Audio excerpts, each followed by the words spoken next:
जो मुकेश सहनी है ये परजीवी है।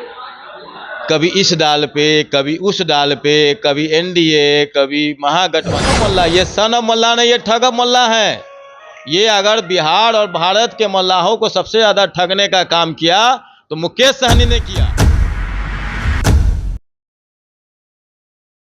चुनावी सभा को झंझारपुर में अमित शाह संबोधित कर रहे थे और उस दौरान मंडल कमीशन पर वो बातचीत कर रहे थे। उसके बाद son of Mallah Mukesh Sahani Patna airport पे मंडल कमीशन को लेकर के अमित शाह पर आपत्तिजनक बातें कही है। हमारे साथ प्रभात मलाकार जी हैं, बातचीत करेंगे। क्या कहिएगा इस तरह के आपत्तिजनक बयाने जो है? देखिए, कुछ लोग सुर्खियों में बने रहने के लिए बड़े नेताओं पे अभद्र टिप्पणियां करते हैं कि इस बहाने वो एक दो दिन पर चैनलों पर, मीडिया कवरेज में वो छाए रहे। तो ये जो मुकेश सहनी है ये परजीवी है। कभी इस डाल पे, कभी उस डाल पे, कभी एनडीए, कभी महागठबंधन। तो ये आपने कहा कि ये सन ऑफ मल्ला, ये सन ऑफ मल्ला नहीं, ये ठग ऑफ मल्ला है। ये अगर बिहार और भारत के मल्लाहों को सबसे ज्यादा ठगने का काम किया तो मुकेश सहनी ने किया। वो तो कह रहे हैं कि मल्लाहों के हित की बात करते हैं, आरक्षण की बात करते हैं। जब एनडीए में थे तो कितने विधानसभा में उन्होंने मल्लाहों को टिकट दिया। आज महागठबंधन में है तो कई मल्लाहों को उन्होंने लोकसभा का टिकट दिया। पहले ये तो बताएं। तो ये मल्लाह का चोला ओढ़कर, मल्लाह का मुकुट पहनकर मल्लाहों को ठगने का काम करते हैं। कार्यकर्ता को टिकट दिए मल्लाह, आखिर वो मल्लाह के नेता बनते हैं तो मल्लाहों को क्यों नहीं प्राथमिकता दी? मल्लाहों को टिकट क्यों नहीं दिया? और उनके बाद नेता कौन? वन मैन शो है मुकेश सहनी। जिस अमित शाह जी ने हेलीकॉप्टर में अपने साथ बैठाकर मुकेश सहनी को पहचान देने का काम किया, आज उसी अमित शाह और मोदी जी के बारे में अभद्र टिप्पणी करते हैं। तो ये जिस थाली में खाते हैं उसी थाली में छेद करते हैं। इनका कोई अपना स्टैंड तो है नहीं। कभी तेजस्वी यादव को कहते हैं कि चूड़ा गोपा और उन्हीं के साथ गलबैया कहते हैं, कभी मोदी जी के और अमित शाह जी के साथ घूमते हैं और उन्हीं के बारे में अभद्र टिप्पणी करते हैं। तो ये लोग किसी का हित नहीं करने वाले हैं। इनका अपना फायदा कैसे हो, इनका अपना चेहरा कैसे चमके। जब मौका मिले विधानसभा के तो विधानसभा का टिकट बेच दे, मौका मिले तो लोकसभा का टिकट बेच दे, मौका लगे तो पैसा दे के पदाधिकारी बनाए।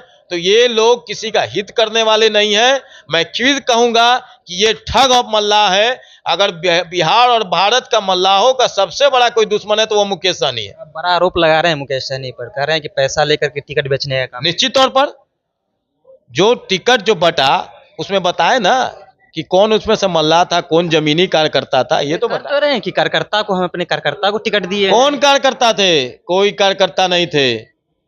एक भी सहनी का विकास उन्होंने किया हो तो बताएं।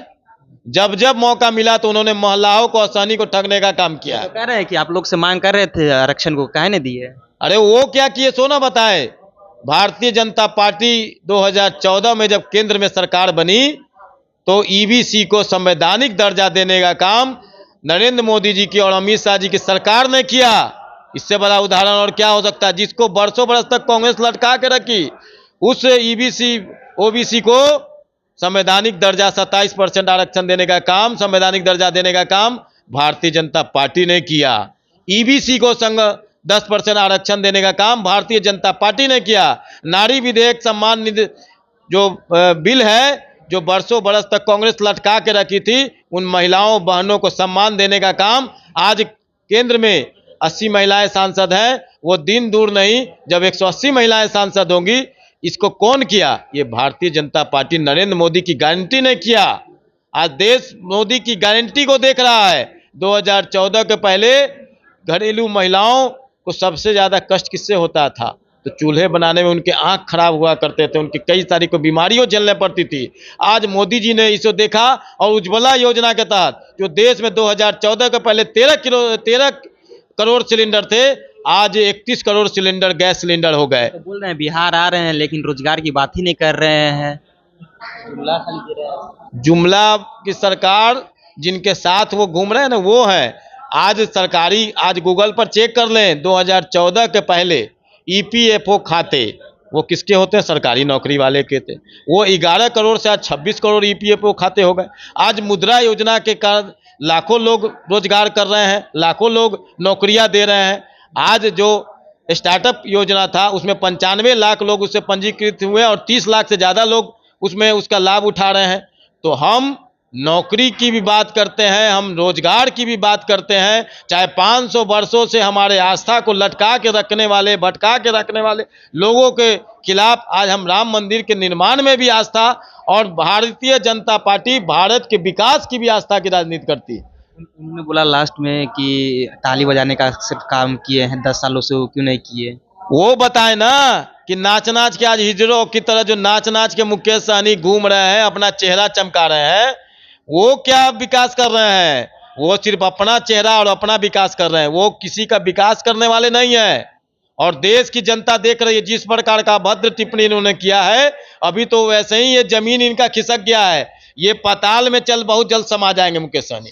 इनका जमीन जो है वो खिसक गया है, ये पताल में चले जाएंगे, हम नहीं कर रहे हैं। पैनलिस्ट जो प्रवक्ता है बीजेपी के, उनका कहना हुआ। और आप क्या कहना है? अपनी प्रतिक्रिया जो है वो नीचे कमेंट बॉक्स में रखिएगा। आप देख रहे थे सच टॉक्स।